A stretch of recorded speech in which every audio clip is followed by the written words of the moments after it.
The temperature in the Chongchon River Valley has dropped to -40 degrees. It is November 1950, and the wind screaming down from Siberia doesn't just bite, it carves.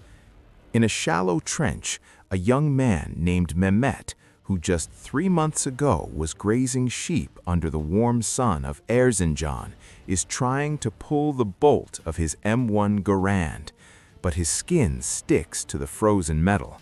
When he pulls his hand away, the steel takes a layer of his flesh with it. He doesn't scream. He can't. The air is too cold to carry the sound. Above him, the sky is not black. It is a bruised, terrifying purple.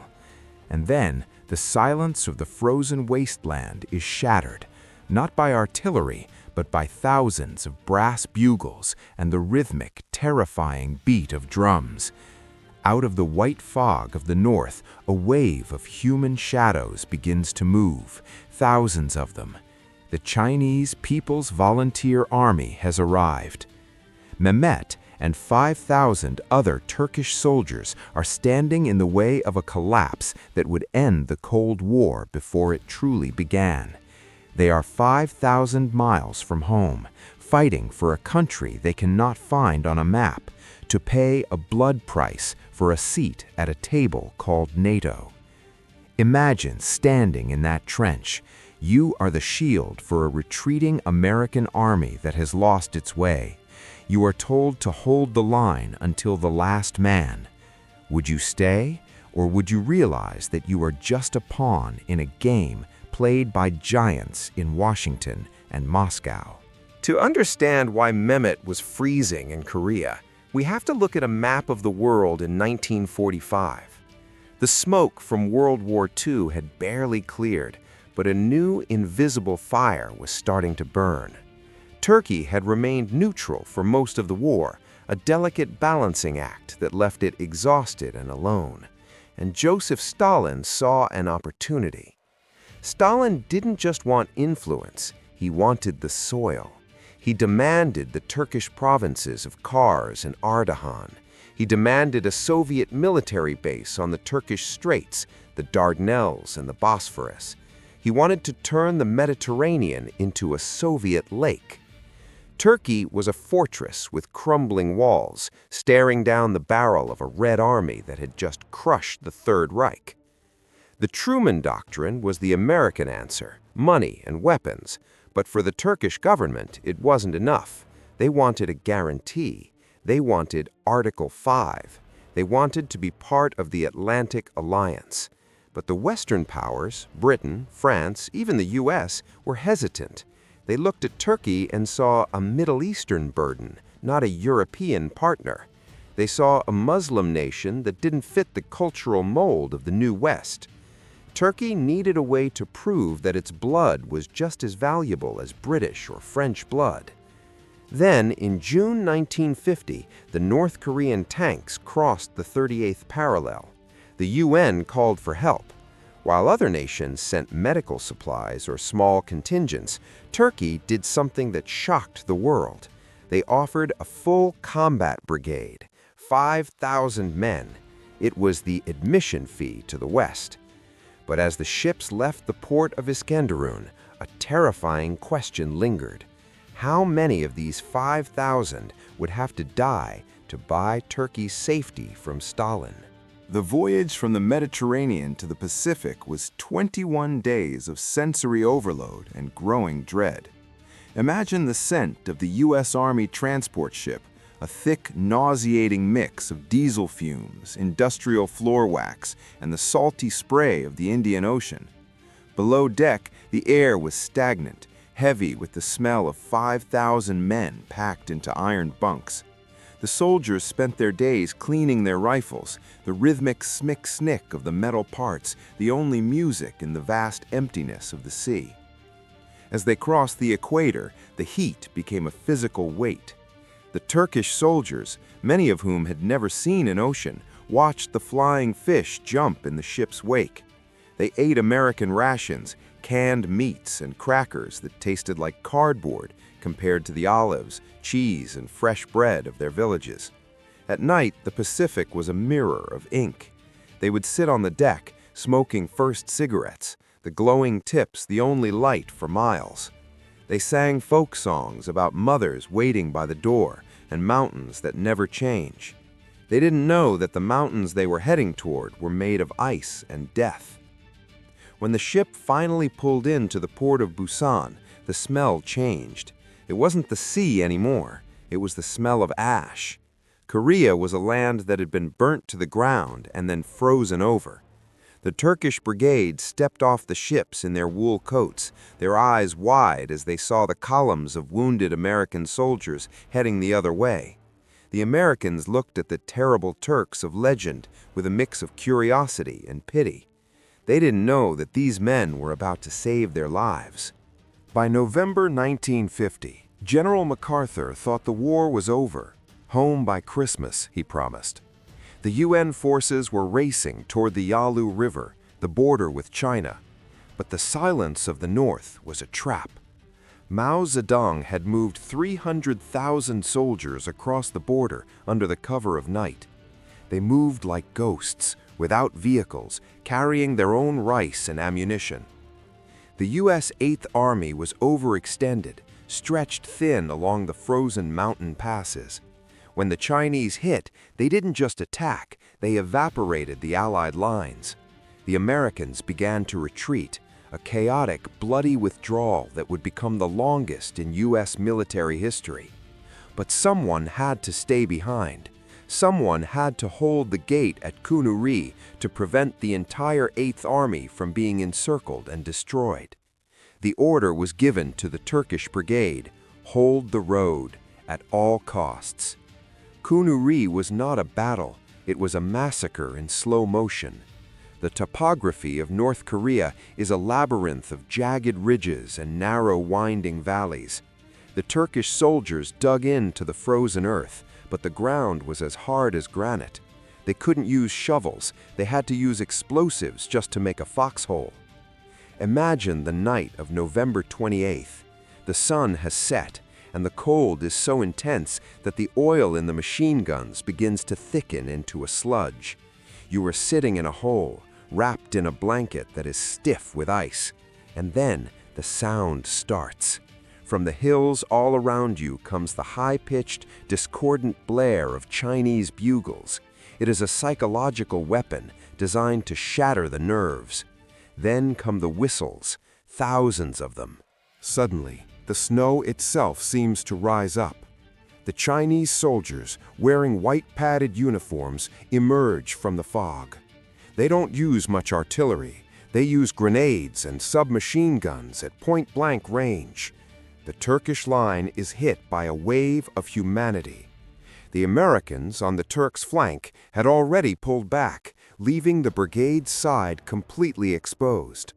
The Turkish officers, many of whom had fought in the War of Independence, didn't follow the U.S. manual for a fighting withdrawal. They did something else. When they ran out of ammunition, they didn't retreat. They stood up. They drew their bayonets, the long, cold steel that the Turkish soldier is famous for. They screamed, "Allah, Allah," a cry that had echoed across the battlefields of Europe for centuries. In the freezing dark of Korea, the Turkish saber met the Chinese bayonet.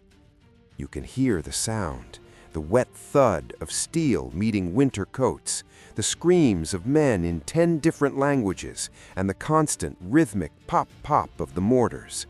The snow turned a dark, sickening crimson. The Americans, watching from the ridges, couldn't believe their eyes. They saw the Turkish Brigade surrounded, cut off from supplies, and facing 10-to-1 odds. In any other military unit, this would be the moment of surrender. But the Turks were fighting a different war. They weren't just fighting for the UN, they were fighting for their national honor. They knew that if they failed here, the dream of NATO would die with them. One American officer later wrote, "I saw a Turkish soldier sitting on a rock, calmly stitching a wound in his leg with a piece of wire, while the Chinese were less than 50 yards away. He didn't look up until he was finished. Then he picked up his rifle and went back into the smoke." This was the blood price in action. The Turkish Brigade held the Kunu-ri Pass for 3 days. Those 3 days allowed the U.S. 2nd Infantry Division to escape total destruction. The Turks lost nearly 20% of their strength in those 72 hours. Over 700 men were killed or wounded, but they didn't break.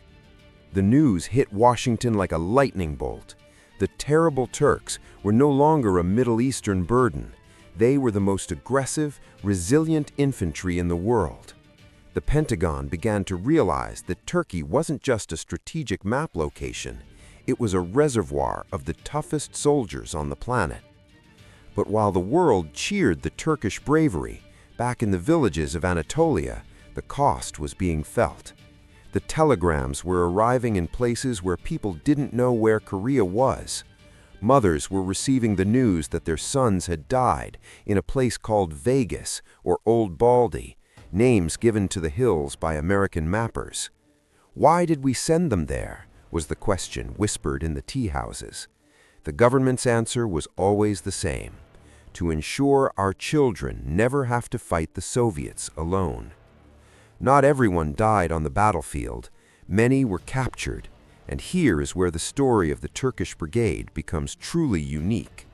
The Chinese and North Koreans ran re-education camps using sophisticated psychological torture, later known as brainwashing, to break the prisoners of war. They broke the Americans, they broke the British, they broke the French, but they couldn't break the Turks. Out of the 244 Turkish soldiers captured during the war, not a single one collaborated with the enemy. Not one. The Chinese were baffled. They tried to separate the officers from the men, but the Turks simply appointed the next highest-ranking soldier as their leader. When they ran out of NCOs, they appointed the oldest private. They maintained military discipline in the face of starvation and torture. They shared their meager rations. If a soldier was too sick to eat, the others would chew the food for him. Imagine the scene in a frozen POW camp. A Chinese interrogator is shouting at a Turkish private, trying to get him to sign a peace manifesto condemning the U.S. The Turk just looks at him with eyes as hard as Anatolian marble. He doesn't understand the ideology, but he understands loyalty. This psychological resilience became a case study for the CIA and NATO intelligence for decades to come. The war in Korea dragged into a bloody stalemate, but the blood price had been paid in full. The bravery at Kunu-ri, the resilience in the POW camps, and the sheer combat effectiveness of the brigade had silenced every critic in London and Paris. In February 1952, the papers were finally signed. Turkey officially became a member of NATO. The forgotten war had achieved its primary goal. Turkey was now under the nuclear umbrella of the United States. Stalin's demands for the Straits and the eastern provinces vanished like smoke. But at what cost? 721 Turkish soldiers were killed in action. Over 2,000 were wounded. Hundreds were missing. For a nation that hadn't fought in World War II, this was a staggering loss. The return of the brigade was a bittersweet symphony. Imagine the port of Istanbul. The ships arrive, draped in the Turkish and UN flags. The crowds are enormous, thousands of people cheering, waving, crying. But as the soldiers walk down the gangplank, you see the toll. These are not the same men who left. They're thinner, their faces aged by the Korean winter. Some are missing limbs. Many are missing the light in their eyes. In the middle of the crowd, a father from a small village in central Anatolia stands holding a faded photo of his son. He is looking for a face that isn't coming back.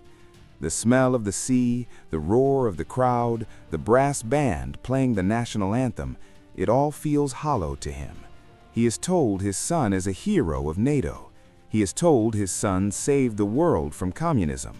But all he knows is that his son is buried in a cemetery in Busan, 5,000 miles away, in a soil that doesn't know his name. The entry into NATO changed Turkey forever. It brought billions in military aid, new roads, and the rapid modernization of the economy. It turned Turkey into the sentinel of the East. But it also brought the Cold War into the heart of Turkish society. U.S. bases were built in Incirlik and Izmir. Nuclear missiles were placed in the hills, missiles that would later lead to the Cuban Missile Crisis. Turkey was no longer a neutral observer. It was a frontline combatant in a global struggle.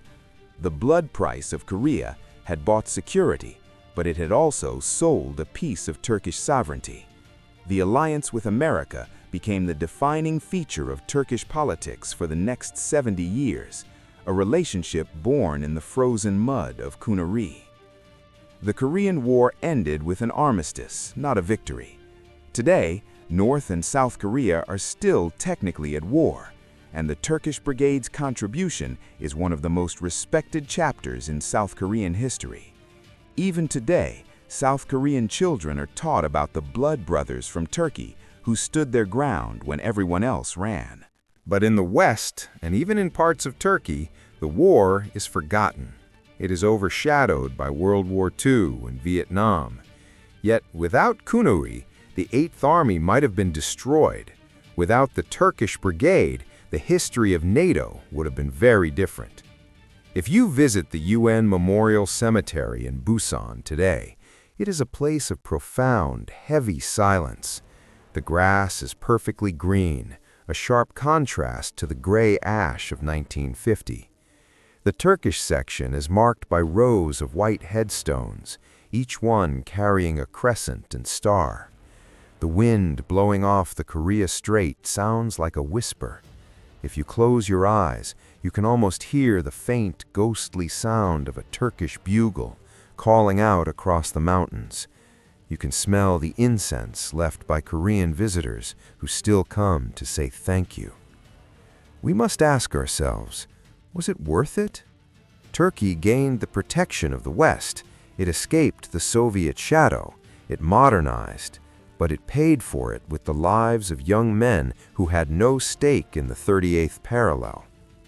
The story of the Korean War is the story of how modern Turkey was forged in fire, ice, and blood. It is the story of a nation that was willing to go to the ends of the earth to prove its worth. James Dalton used wire to save his men. The Turkish Brigade used their lives to save a continent. The blood price of NATO was paid in 1952, but the alliance was never a simple one. 10 years after the Korean War ended, a secret agreement between John F. Kennedy and Nikita Khrushchev would put Turkey in the crosshairs of a nuclear holocaust during the Cuban Missile Crisis. The very missiles that were supposed to protect Turkey became the reason for its potential destruction. What happens when the protector decides to trade your safety for their own? How did the heroes of Korea feel when they realized they were being used as bargaining chips in a secret deal between Moscow and Washington?